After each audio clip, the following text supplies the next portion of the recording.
नमस्कार, good afternoon.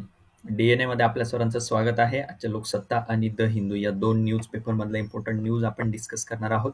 सुरुवातीला जी-एस paper 1 ज्याच्यामध्ये जिओग्राफीशी संबंधित, रिव्हर सिस्टीमशी संबंधित एक न्यूज आलेले आहे इम्पॉर्टंट आजच्या द हिंदूमध्ये.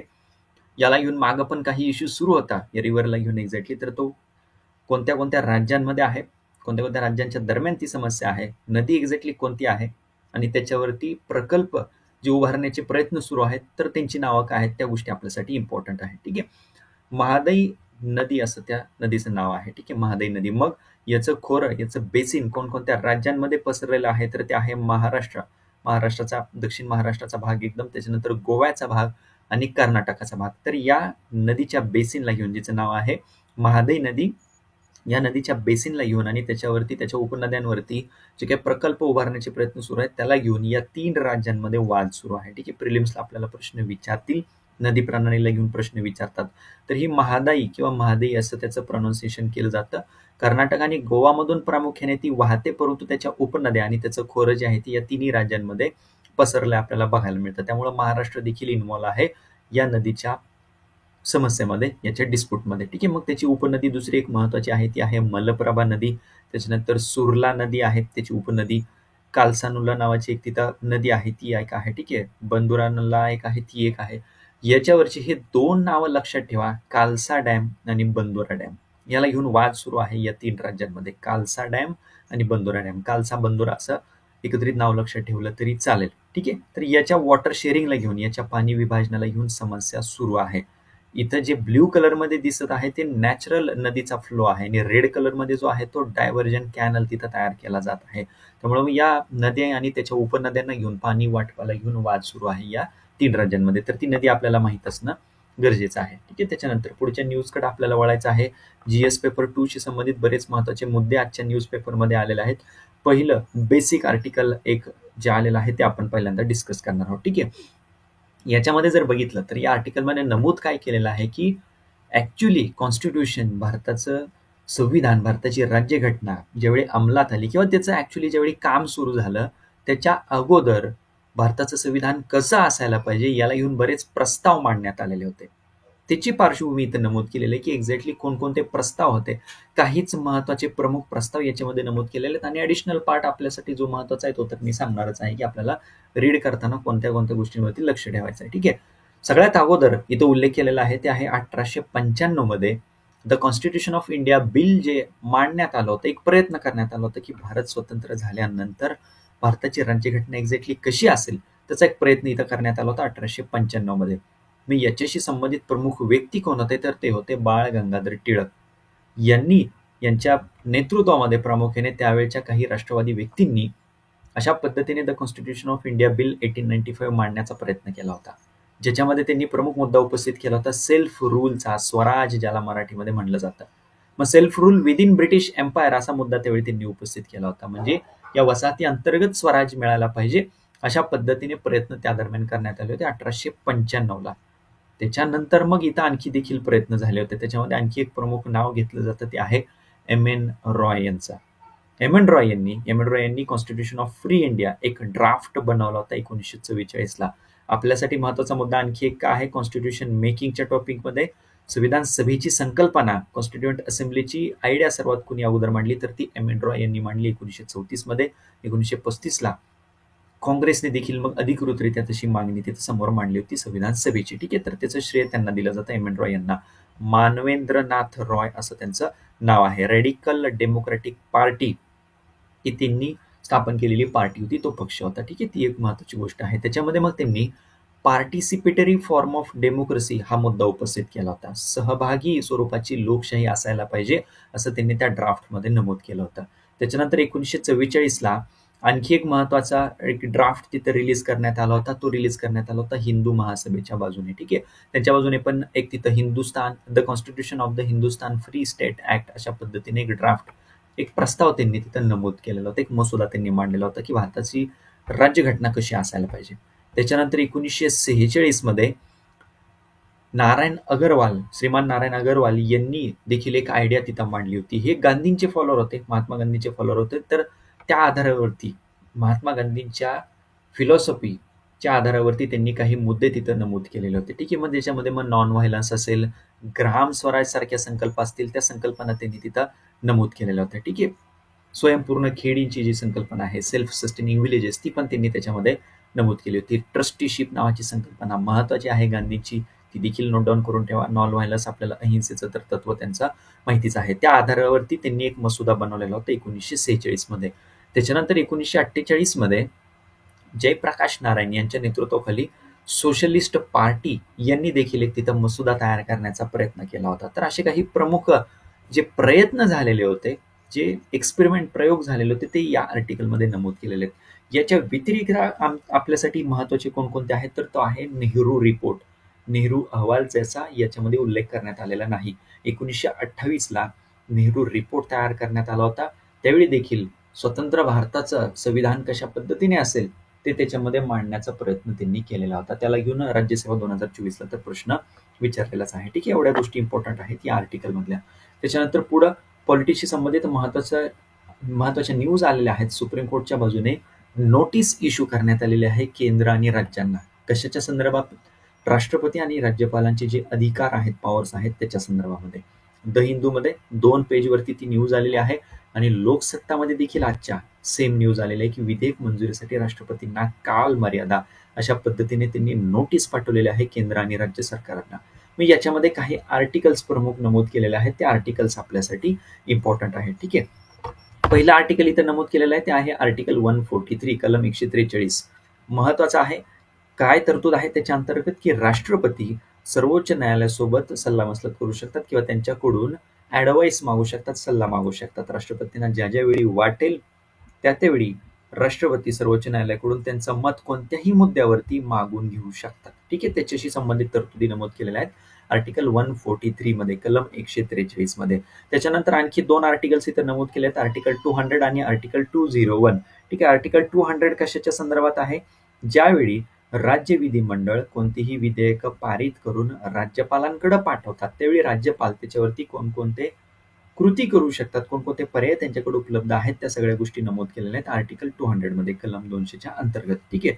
मग ते संमती देऊ शकतात त्या विधेयकाला, त्याच्यानंतर त्या विधेयकाचं कायद्यात रूपांतर होतं, ते त्यांचं जी संमती आहे ती राखून ठेवू शकतात, पुनर्विचारासाठी परत पाठवू शकतात, आणि चौथा पर्याय आहे की राष्ट्रपतींच्या विचारार्थ ते राखून ठेवू शकतात. असे 4 पर्याय राज्यपालांकडे आहेत या कलम 200च्या अंतर्गत. आणि यालाच घेऊन मागं समस्या तिथं उपस्थित झाल्या होत्या बऱ्याच, तामिळनाडू राज्य असेल, केरळ राज्य असेल यांच्या बाबतीमध्ये. आणि त्यावेळी मग सर्वोच्च न्यायालयाने एक टाइमलाईन सेट करून दिलेली होती या राज्यपालांना की ज्यावेळी तुमच्याकडे विधेयकं पाठवली जातात राज्य विधिमंडळाकडून, त्यावेळी किती दिवसांमध्ये तुम्ही त्याच्यावरती काही ना काही कृती करणं अपेक्षित आहे, त्याची टाइमलाईन तिथं सेट करून देण्यात आली होती. 201 कशाच्या संदर्भात आहे? ज्यावेळी राज्यपालांकडून राष्ट्रपतींच्या विचारार्थ ते विधेयक राखून ठेवलं जातं, त्यावेळी राष्ट्रपती काय तिथं करू शकतात त्याच्याशी संबंधित गोष्टी तिथं नमूद करण्यात आल्या आहेत. मग राष्ट्रपतींकडे पर्याय कोणते आहेत? राष्ट्रपती त्याला संमती देऊ शकतात, राष्ट्रपती संमती रोखून ठेवू शकतात, आणि राष्ट्रपती पण परत एकदा पुनर्विचारार्थ पाठवू शकतात. ठीक आहे. तर ती एक महत्वाची गोष्ट आहे.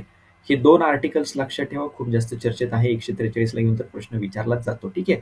त्याच्यानंतर आणखी एक आर्टिकल तिथं नमूद केलेलं आहे, ते आहे आर्टिकल 142. ठीक आहे. कलम 142. तर कलम 142 एक्झॅक्टली काय सांगतं? ज्यावेळी सुप्रीम कोर्टकडे कोणताही मुद्दा जातो, तर सुप्रीम कोर्ट कुठल्याही मुद्द्याला घेऊन तिथं कंप्लीट जस्टिस करण्यासाठी, पूर्ण न्याय मिळवून देण्यासाठी ऑर्डर पास करू शकतं. ही एक महत्वाची पॉवर, महत्वाचा अधिकार सर्वोच्च न्यायालयाकडे देण्यात आलेला आहे. 142 महत्वाचा आहे. कंप्लीट जस्टिस करण्यासाठी, पूर्ण न्याय मिळवून देण्यासाठी सुप्रीम कोर्ट कोणतेही डिग्री, कोणतीही ऑर्डर पास करू शकते, ज्यावेळी त्यांना गरज वाटेल की कोणताही मॅटर त्यांच्यासमोर पेंडिंग आहे आणि त्याच्यामध्ये पूर्ण न्याय होत नाही, तर त्याच्यासाठी ते ऑर्डर पास करू शकतात. तो अधिकार दिलेला आहे 142च्या अंतर्गत. हे 4च्या आर्टिकल्स आपल्यासाठी इम्पॉर्टंट आहेत. त्याच्यानंतर व्हाईस प्रेसिडेंट, आपल्याला माहिती आहे उपराष्ट्रपतींनी राजीनामा दिलेला आहे, मग त्याच्यानंतर आता पुढची प्रक्रिया सगळी सुरू झालेली आहे. तर त्याच्याशी संबंधित गोष्टी बऱ्याच या डायरेक्ट न्यूजमध्ये इथे नमूद करण्यात आलेल्या आहे. ठीक आहे. रेअर अशा केसमध्ये झालेलं आहे की टर्म एक्सपायर होण्याच्या आधीच, त्यांचा पदावधी कालावधी संपायच्या आधीच उपराष्ट्रपतींनी त्यांचा राजीनामा सुपूर्द केलेला आहे. ज्यावेळी उपराष्ट्रपती पदावरती आहेत आणि मृत्यूमुळे त्यांना पदावरून दूर केल्यामुळं किंवा राजीनामा दिल्यामुळं अशा पद्धतीने पोस्ट ती व्हॅकंट होत असेल तर तिथं एकच पर्याय आहे की फ्रेश इलेक्शन घेणे. त्याच्या व्यतिरिक्त कोणताही पर्याय कॉन्स्टिट्यूशनमध्ये देण्यात आलेला नाही. परत एकदा निवडणुका घेणे आणि ते पद जे रिक्त झालेलं आहे ते त्या पदावरती व्यक्ती नियुक्त करणे, हा एकच पर्याय तिथे नमूद केलेला आहे. ठीक आहे. तोपर्यंत अशा कंडिशनमध्ये राज्यसभेचे जे कामकाज उपराष्ट्रपती बघत असतात, चेअरमन म्हणून, अध्यक्ष म्हणून, तोपर्यंत त्यांच्या गैरहजेरीमध्ये डेप्युटी चेअरमन जे आहेत ते राज्यसभेचे सगळे प्रोसिडिंग हाताळू शकतात. ठीक आहे. व्हाईस प्रेसिडेंटच्या इलेक्शन बद्दल आणखी काही मुद्दे इथे नमूद केलेले आहेत. Vice president is elected by an electoral college. Electoral college त्याच्यानुसार त्यांची निवड केली जात असते. ठीक आहे. त्याच्यामध्ये कोण कोण असतं? लोकसभा आणि राज्यसभेचे इलेक्टेड निवडून आलेले आणि नामनिर्देशित नॉमिनेटेड दोन्ही देखील सदस्य त्याच्यामध्ये असतात. ठीक आहे. इथं प्रश्न विचारला जातो, राष्ट्रपतींना घेऊन मागे प्रश्न विचारला बऱ्याच वेळा की राष्ट्रपतींना निवडून देण्याचे इलेक्टोरल कोलाजमध्ये कोण कोण असतं. ठीक आहे. तर ते इतर उपराष्ट्रपतींचा मुद्दा नमूद केला, तो लक्षात घ्या. त्याच्यानंतर हे जे इलेक्टोरल कॉलेजमधले मेंबर्स असतात, हे जे सदस्य आहेत जे मतदान करतात उपराष्ट्रपतींना निवडण्यासाठी, ते त्यांच्या चॉईसने मतदान करू शकतात. त्या बाबतीमध्ये पार्टीचा व्हीप त्यांच्यावरती बंधनकारक नसतो. त्यांच्या पक्षाने कोणता आदेश दिला तर तो त्यांना बंधनकारक नसतो. ती एक महत्वाची गोष्ट आहे. उपराष्ट्रपतींच्या बाबतीमध्ये 20 इलेक्टर्स लागतात प्रपोजर्स म्हणून, 20 इलेक्टर्स लागतात सेकंडर्स म्हणून. राष्ट्रपतींच्या बाबतीत किती लागतात? कमेंट बॉक्समध्ये सांगायचं. याला घेऊन मागे प्रश्न विचारला आहे राष्ट्रपतींना घेऊन. ठीक आहे. नॉमिनेशन पेपर जो फाईल केला जात असतो तिथं 20 असतात व्हाईस प्रेसिडेंटच्या बाबतीमध्ये. प्रेसिडेंटच्या बाबतीत किती असतात शोधायचंय, कमेंट बॉक्समध्ये सांगायचं आहे. एवढ्या इम्पॉर्टंट गोष्टी इथं नमूद केलेल्या आहेत या न्यूजमध्ये. आर्टिकल 66 काय सांगतं, कलम 66 ते आपण बघणार आहोत. ठीक आहे. त्यांची संबंधित मग महत्वाचे आर्टिकल्स आपल्यासाठी माहीत असणं गरजेचं आहे. कलम 63 व्हाईस प्रेसिडेंट ऑफ इंडिया, त्यांचा उल्लेख डायरेक्टली कलम 63 मध्ये केलेला आहे. त्याच्यानंतर 64 मध्ये त्यांच्यावरती जी राज्यसभेची जबाबदारी देण्यात आलेली अध्यक्षपदाची ती नमूद केलेली आहे 64 मध्ये. ठीक आहे. 65 मध्ये ज्यावेळी राष्ट्रपतींचं कार्यालय कोणत्याही कारणास्तव रिक्त असतं त्यावेळी त्यांच्या जबाबदाऱ्या उपराष्ट्रपतींकडून ज्या सांभाळल्या जात असतात त्याचा उल्लेख केलेला आहे 65 मध्ये. 66 त्यांच्याशी संबंधित निवडणूक त्याच्याशी संबंधित आहे. 67 त्यांची टर्म जी आहे, त्यांचा पदावधी जो आहे त्याच्याशी संबंधित आहे. ठीक आहे. हे सगळे आर्टिकल्स इम्पॉर्टंट आहेत. 63 पासून ते 71 पर्यंत ते रिलेटेड आहेत व्हाईस प्रेसिडेंट सोबत. स्पेसिफिकली आपल्याला कुठे विचारतील प्रश्न? 63 ला घेऊन विचारतील. 64 महत्वाचा आहे. 65 आणि 66 67 पर्यंतचे महत्वाचे आहेत. ओव्हरऑल प्रश्न विचारला जाऊ शकतो कलम 63 ते कलम 71 कोणत्या संविधानिक पदाशी संबंधित आहेत, तसाही डायरेक्टली प्रश्न विचारला जाऊ शकतो. मग भारतीय उपराष्ट्रपती आणि अमेरिकेचे उपराष्ट्रपती एक्झॅक्टली त्याच्यामध्ये डिफरन्स काय आहे, कंपॅरिझन, ती पण आपल्याला माहित असणं गरजेचं आहे. कारण बऱ्याच वेळा प्रश्न विचारला जातो आणि प्रश्न विचारताना अमेरिका किंवा ब्रिटन या 2 प्रमुख देशांमध्ये ज्या काही तरतुदी आहेत त्याच्यासोबत कम्पेअर केलं जातं भारतातल्या तरतुदींना घेऊन. ठीक आहे. भारताच्या बाबतीमध्ये अप्पर हाऊस जी राज्यसभा आहे त्याचे अध्यक्ष म्हणून काम करतात भारताचे उपराष्ट्रपती. तिथं ते चेअरमन ऑफ सिनेट म्हणून काम करतात. ठीक आहे. युनायटेड स्टेटमध्ये, अमेरिकेमध्ये. राज्यसभेमध्ये ज्यावेळी टाय होते की दोन्ही बाजूची मतं सेमच आहेत, तर त्यावेळी फक्त त्या केसमध्ये इथं भारताचे उपराष्ट्रपती वोट करू शकतात. तिकडं तसंच आहे. त्याच्यानंतर प्रेसिडेंटच्या बाबतीमध्ये ते प्रेसिडेंट म्हणून काम करू शकतात 6 महिन्यांपर्यंत. तोपर्यंत मग पुढचे राष्ट्रपती तिथं निवडणुका त्यांची घेऊन तिथं नियुक्त करावे लागतात. ठीक आहे. तिकडं जर बघितलं तर फुल प्रेसिडेंट म्हणतात पूर्ण पुढच्या राहिलेल्या कालावधीसाठी. ठीक आहे. आणि मोस्टली सेरेमोनल ही पोस्ट आहे आपल्याकडं. तिथं तसं नाही. तिथं पार्ट ऑफ एक्झिक्युटिव्ह ब्रांच म्हणून ते काम करतात. ऍक्टिव्ह रोल आहे आपल्याकडं. सेरेमोनल इथं रोल असलेला बघायला मिळतो व्हाईस प्रेसिडेंटचा. एवढ्या गोष्टी लक्षात ठेवा. युपीएससीने मेन्सला देखील त्यांच्याबद्दल प्रश्न विचारलेला आहे 2022ला. त्यामुळे असं समजू नका की याला घेऊन फक्त प्रिलिम्सलाच प्रश्न विचारला जातो, मेन्सला पण प्रश्न विचारला जातो. युपीएससीने मेन्सला 2022ला प्रश्न विचारलाय की राज्यसभेचे अध्यक्ष म्हणून भारताच्या उपराष्ट्रपतींच्या भूमिकेची चर्चा करा. भारताचे उपराष्ट्रपती त्यांची राज्यसभेचे अध्यक्ष म्हणून एक्झॅक्टली काय भूमिका आहे ते डिटेलमध्ये एक्सप्लेन करणं एक्सपेक्टेड होतं. या क्वेश्चनच्या आन्सरमध्ये 2022ला युपीएससीने मेन्सला तो प्रश्न विचारलेला आहे. ठीक आहे. त्याच्यानंतर नमस्ते की स्कीम सारखी चर्चेत येत आहे. ठीक आहे. एक रिपोर्ट पब्लिश करण्यात आलेला आहे की भारतामध्ये या पद्धतीने नाले सफाई जे कामगारांनी स्वतः त्याच्यामध्ये उतरून केली जाते, तर 90% सिव्हर डेथ जे झालेले आहेत अशा पद्धतीने नाले सफाई करणाऱ्या कामगारांचे जे मृत्यू झालेले आहेत त्यापैकी 90% मृत्यू कोणत्या कारणामुळे झालेले आहेत, तर कोणतेही सेफ्टी गिअर त्यांना दिले गेले नाहीत म्हणून झालेले आहेत. ठीक आहे. ऑडिट करण्यात आलेलं आहे, रिपोर्ट समोर मांडण्यात आलेला आहे गव्हर्नमेंटच्या बाजूने. ठीक आहे. मिनिस्ट्री ऑफ सोशल जस्टिस त्यांच्या बाजूने. मग या बाबतीमध्ये इथं उल्लेख करण्यात आलेला आहे तो आहे नमस्ते स्कीमचा. ठीक आहे. इथे न्यूजमध्ये 2-3 ठिकाणी नमस्ते स्कीमचा उल्लेख केलेला आहे. तर नमस्ते स्कीम काय आहे? अशा पद्धतीने जे सिव्हरमध्ये म्हणजे ड्रेनेजमध्ये उतरून काम करतात कामगार त्यांना एकतर सेफ्टी गिअर प्रोव्हाईड करणे पहिली गोष्ट. दुसरी गोष्ट त्यांना इतर काहीतरी रोजगारामध्ये गुंतवणं आणि या कामामध्ये मेकॅनायझेशन करणं, यांत्रिकीकरण करणं या कामाचं. त्याच्यासाठी नमस्ते स्कीम सुरू करण्यात आली 2022 पासून. ठीक आहे. खूप जास्त चर्चेत आहे त्यामुळे आपल्याला ती माहीत असणं गरजेचं आहे. सुरू कधी झाली आणि कशासाठी सुरू करण्यात आली होती. ठीक आहे. इम्पॉर्टंट गोष्ट आहे. त्याच्यानंतर आयआरशी संबंधित महत्वाची न्यूज आलेली आहे की भारत आणि अमेरिका यांच्यामध्ये व्यापार करार जो होण्याच्या मार्गावरती आहे त्याच्यामध्ये एक डेडलॉक एका सेक्टरला घेऊन तयार झालेला आपल्याला बघायला मिळतो. तो आहे ॲग्रिकल्चर सेक्टरला घेऊन. कृषी क्षेत्राला घेऊन भारत आणि अमेरिका यांच्यामध्ये वारंवार वाद राहिलेला आहे. कशामुळं? तर भारताच्या बाबतीमध्ये भारत सरकारच्या बाजूने ज्या काही जास्तीत जास्त सबसिडी दिल्या जातात कृषी क्षेत्राच्या बाबतीमध्ये त्याच्यावरती ऑब्जेक्शन घेतलं जातं अमेरिकेच्या बाजूने. अमेरिकेचं असं म्हणणं आहे की भारत सरकार शेतकऱ्यांना इथल्या शेती क्षेत्रामध्ये जास्तीत जास्त अनुदान देते, सबसिडी देते. त्याच्यामुळं काय होतं की इथलंच मार्केट जास्त ग्रो होतंय. बाहेरच्या कंट्रीजना इथं इन्व्हेस्टमेंट करायला स्कोप राहत नाही. त्यामुळे त्यांच्याकडून ऑब्जेक्शन घेतलं जातं. तर अशा ज्या सबसिडीज आहेत त्या सबसिडीज त्याचे टाइप्स आहेत WTOच्या अंडर. मग ग्रीन बॉक्स सबसिडीज काय असतात, एम्बर बॉक्स सबसिडी काय असतात आणि ब्लू बॉक्स सबसिडी काय असतात ते आपल्याला माहित असणं गरजेचं आहे. यातल्या ॲग्रिकल्चरच्या बाबतीतल्या त्या जातात एम्बर बॉक्समध्ये. ठीक आहे. याच्या बाबतीमध्ये मग स्पेसिफिकली लिमिटेशन टाकलेलं आहे. 5% लिमिटेशन टाकलेलं आहे. सबसिडी किती देऊ शकतात? तर जेवढं काय ओव्हरऑल टर्नओव्हर आहे, जेवढी इन्व्हेस्टमेंट आहे त्यापैकी 5%च प्रमाणामध्ये सबसिडी देऊ शकतात. विकसित देश, विकसनशील देशांसाठी ते 10% एवढं प्रमाण आहे. परंतु भारताच्या बाजूने 10%चं पण लिमिट क्रॉस होतंय. जसं की MSP सारखी स्कीम आपल्याकडे काम करते. It is a type of subsidy, अनुदानाचाच प्रकार आहे. यासारख्या योजनांवरती अमेरिकेच्या बाजूने ऑब्जेक्शन घेतलं जातं. मग तिथं पीस क्लॉज नावाची एक संकल्पना आहे. पीस क्लॉज भारताच्या बाजूने रिवोक केला जातो WTOच्या अंतर्गत. पीस क्लॉज रिवोक केला की मग 10%चं जरी लिमिट क्रॉस झालं तरी कारवाई त्या देशावरती होत नाही. की या फॅक्ट लक्षात ठेवा. या सबसिडीला घेऊन UPSCने बऱ्याच वेळा प्रश्न विचारलाय प्रिलिम्सला. MPSC पण प्रश्न आपल्याला विचारू शकते. IR मध्ये मग भारत अमेरिका या संबंधांमध्ये समस्यांमध्ये तुम्ही हा मुद्दा उपस्थित करू शकता. MSP ला घेऊन अमेरिकेकडून चिंता व्यक्त केली जाते, कृषी अनुदानांना घेऊन चिंता व्यक्त केली जाते. ठीक आहे. GS पेपर 3 त्याच्याशी संबंधित आलेले मुद्दे आपल्याला डिस्कस करायचे आहेत.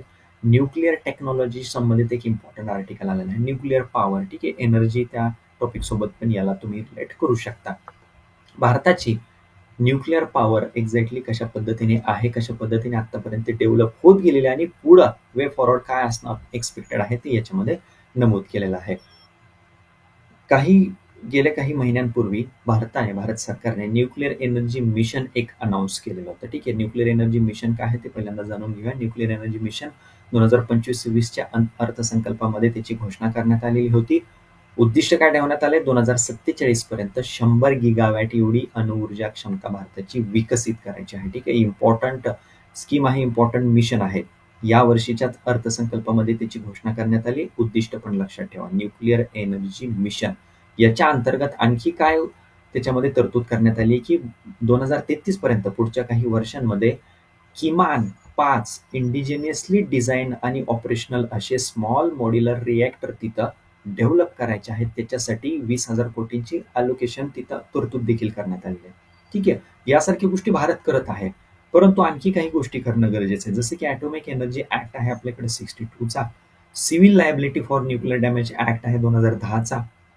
याच्यामध्ये रिफॉर्म्स आणणं गरजेचं आहे. भारताचा जर प्रवास बघितला आतापर्यंतचा या न्यूक्लिअर सेक्टरमध्ये तर तो कसा राहिलेला आहे. आशियामध्ये पहिला न्यूक्लिअर रिसर्च रिॲक्टर अप्सरा नावाचा 1956ला भारताने सुरू केला होता. पहिला न्यूक्लिअर रिसर्च रिॲक्टर आशियामध्ये. सोबतच आशियामध्ये पहिला न्यूक्लिअर पॉवर रिॲक्टर तारापूरमध्ये 63 मध्ये भारताने सुरू केलेला होता.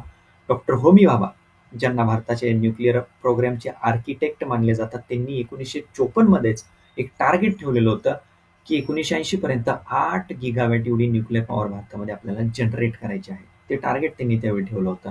मग तसंच टार्गेट आपण आत्ता इथं ठेवलेलं आहे या न्यूक्लिअर एनर्जी मिशनच्या अंडर. त्याच्यानंतर मग या न्यूक्लिअर सेक्टरशी संबंधित काही आंतरराष्ट्रीय करारांचा इथं उल्लेख करण्यात आलेला आहे. न्यूक्लिअर नॉन प्रोलिफरेशन ट्रिटी भारताने त्याच्यावरती साईन केलेली नाही. पीसफुल न्यूक्लिअर एक्सप्लोजन भारताने टेस्ट केली पहिली 1974ला, नंतर 1998ला. ठीक आहे, 2 टेस्ट केल्या होत्या आपण पोखरण या ठिकाणी. त्याच दरम्यान मग भारताने कित्येक ठिकाणी कित्येक लोकेशन्सला न्यूक्लिअर पॉवर प्लांट सेटअप करायला सुरुवात केली होती. मग त्याच्यामध्ये नरोरा आहे, कैगा आहे, काक्रापार आहे, तारापूर आहे, याच्या पलीकडे पण आणखी आहेत, कुडनकुलम आहे, साऊथमध्ये पण आहेत. ठीक आहे, तामिळनाडूमध्ये त्यासारखे लोकेशन्स लक्षात ठेवा. दुसरी न्यूक्लिअर टेस्ट आपण केली 1998ला. भारत न्यूक्लिअर सप्लायर ग्रुपमध्ये एंट्री करण्यासाठी इच्छुक आहे, परंतु चीन सारख्या देशाकडून भारताची एंट्री तिथं रोखली जाते. मग आता याला घेऊन मुद्दा एक्झॅक्टली याच्यामध्ये काय नमूद करण्यात आलंय की भारताने हे टार्गेट ठेवलेले होते, परंतु टार्गेट ते मिस झालेले आहेत भारताचे बरेच. सोबतच भारताने COP26 मध्ये ग्लासगो या ठिकाणी 2021 मध्ये जी COP26 झाली तिथं प्राईम मिनिस्टर नरेंद्र मोदींनी उद्दिष्ट भारताचं जाहीर केलं होतं की भारत 2070 पर्यंत नेट झिरो इमिशनचं उद्दिष्ट साध्य करेल म्हणून. मग आपल्याला या रिन्युएबल एनर्जीमध्ये जर इन्व्हेस्टमेंट करायची असेल तर त्याच्यासाठी हा न्यूक्लिअर एनर्जी सेक्टर खूप महत्वाची भूमिका बजावणार आहे. सोबतच मग दुबईमध्ये 2023 मध्ये जी COP28 झाली त्यावेळी पण न्यूक्लिअर एनर्जीचे ट्रिपल न्यूक्लिअर एनर्जी टार्गेट तिथं डिक्लेअर करण्यात आलेले होते. ती पण एक महत्वाची गोष्ट आहे या न्यूक्लिअर सेक्टरमध्ये ग्रो करण्यासाठी. ठीक आहे, मग विकसित भारत 2047चं टार्गेट, 2070चं नेट झिरो इमिशनचं टार्गेट ते साध्य करायचं असेल तर या न्यूक्लिअर पॉवर सेक्टरमध्ये भारताला बरेच बदल करावे लागतील, कायद्यांमध्ये सुधारणा करावी लागेल. पॉवर प्लांट्स जे आहेत न्यूक्लिअर पॉवर प्लांट्स ते आपल्याला वाढवावे लागतील. ठीक आहे, आणि असे काही मिशन, असे काही उपक्रम चांगल्या पद्धतीने आपल्याला रन करावे लागतील तर ते नेट झिरो इमिशन आपलं 2070चं अचीव होऊ शकतं. कारण सध्या जर बघितलं तर कोळशावरती आधारित ऊर्जा जास्तीत जास्त आपण तयार करत आहोत. ठीक आहे, त्याच्यानंतर युनेस्कोला घेऊन एक न्यूज आलेली आहे आजच्या लोकसत्तामध्ये आणि द हिंदूमध्ये दोन्हीकडे देखील. ठीक आहे, अमेरिका परत एकदा युनेस्कोतून बाहेर पडण्याचा निर्णय घेत आहे. अगोदर ज्यावेळी ट्रम्प अध्यक्ष बनलेले होते त्यावेळी त्यांनी हा निर्णय घेतलेला होता, परंतु जो बायडन तिथं सत्तेवरती आल्यानंतर त्यांनी परत एकदा एंट्री केलेली होती युनेस्कोमध्ये. आता परत एकदा युनेस्कोच्या बाहेर पडण्याचा ते निर्णय घेत आहेत. त्यांचं म्हणणं आहे की युनेस्को एकांगी बायस्ड विचार करत आहे, असं त्यांचं म्हणणं आहे. ठीक आहे, मग आपल्यासाठी काय महत्वाचा मुद्दा आहे, युनेस्को ऑर्गनायझेशन एक्झॅक्टली काय आहे, त्याचा full form United Nations Educational, Scientific and Cultural Organization. ठीक आहे, त्याचं फॉर्मेशन कधी झालं, 1945 मध्ये. युनायटेड नेशनची संयुक्त राष्ट्राची महत्वाची संघटना म्हणून काम करते. हेडक्वार्टर कुठं आहे, पॅरिसमध्ये आहे, फ्रान्स या देशामध्ये. कोणकोणत्या सेक्टरमध्ये काम करते, त्याच्या फुल फॉर्म मध्येच ते आहे, एज्युकेशन, सायन्स, कल्चर, पीस. यांची युनेस्कोची वर्ल्ड हेरिटेज साईटची लिस्ट ती इम्पॉर्टंट असते आपल्यासाठी. भारत सदस्य आहे का, येस, भारत त्याचा सदस्य आहे.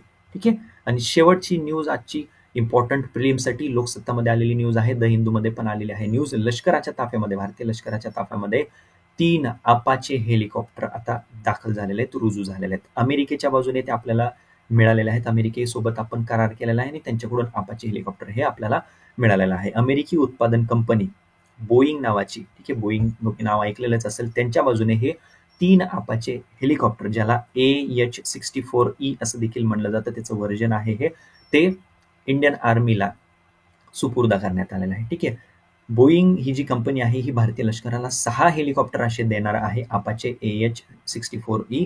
ठीक आहे, तर ती सगळ्यात आधुनिक मल्टी रोल अशी बहुउपयोगी अशी लढाऊ हेलिकॉप्टर ती मानली जाते, ही जी सिस्टीम आहे ती. ठीक आहे, मग ते भारताला हेलिकॉप्टर्स मिळणार आहेत. तर ती इम्पॉर्टंट गोष्ट आहे. प्रिलिम्सला आपल्याला विचारतील की अपाचे AH-64E हेलिकॉप्टर भारताने कोणत्या देशाकडून किंवा कोणत्या कंपनीकडून घेतलेलं आहे. ठीक आहे, ही गोष्ट आपल्यासाठी इम्पॉर्टंट आहे.